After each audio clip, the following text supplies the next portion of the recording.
I think that a lot of times salespeople miss buying signs. So, are there some buying signs that you see that average salespeople miss and continue to try to sell them when the person's ready to buy?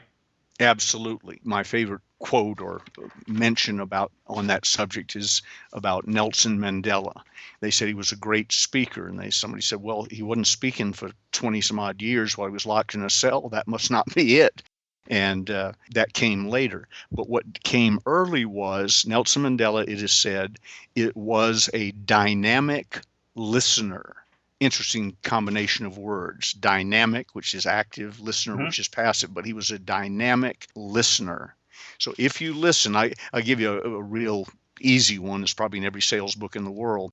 When you're selling a car to somebody and they say, now, when I get it home, how wide is it in the front? Because we've got a water heater in the front or whatever.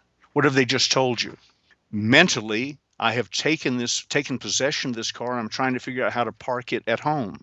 The unexperienced salesperson will answer the question and then go on to some other feature or whatever that he thinks they need to know. Semi quick story. Gigi and I read in the paper one day, this is a few years ago, I read in the paper one day that if you bought a car over 6,000 pounds, you could write it off immediately like it was a ream of paper in your office.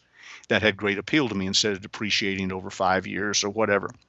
So I thought, that's cool. Well, the Congress, unintentional consequences, wrote it to stimulate the sale of tractors, which I guess kick in at around 6,000 pounds. But that isn't the way the law was written. The law was written 6,000 pounds and you can write it off. So I called my vice president in charge of cars. That's what I call people who I trust. In other words, haven't bought a car in 20 years from anybody but David Clark at one of our local dealerships. I called David and I said, David, do you have a car there that weighs 6,000 pounds? And he laughed and he said, yeah, I got two, the GMC XL Denali, whatever it is, Tahoe. And he said, and a Toyota Sequoia. And I said, they're both 6,000 pounds. He said, yeah. I said, get them out. We'll be over in about an hour. I want to see them. So Dave, being a great guy, didn't take the sale himself. He gave it to a salesperson, but stood there with the salesperson. So we drive up and there sit two cars. The Sequoia, I think, was gold. The Tahoe was white. And I said, you promised me those are 6,000 pounds each. He said, yes. And I said, okay, now I'm assuming we haven't been in the car. We're still standing about 20 feet away. I said, I'm assuming they each have a steering wheel, brakes, accelerator. Right. Yes, they do. And he laughed because he knows me. And I turned to Gigi and I said, which color do you like, honey? And she says, oh, the white one. I like the white one. So I said, we'll take the white one.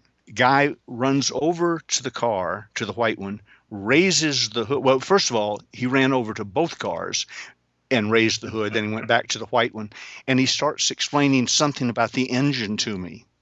And I said, young man, does the engine affect the 6,000 pounds?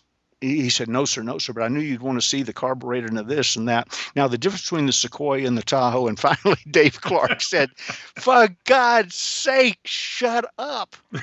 Learn to listen. Mr. Gay just told you he wanted the white 6,000 pound car. Write it up.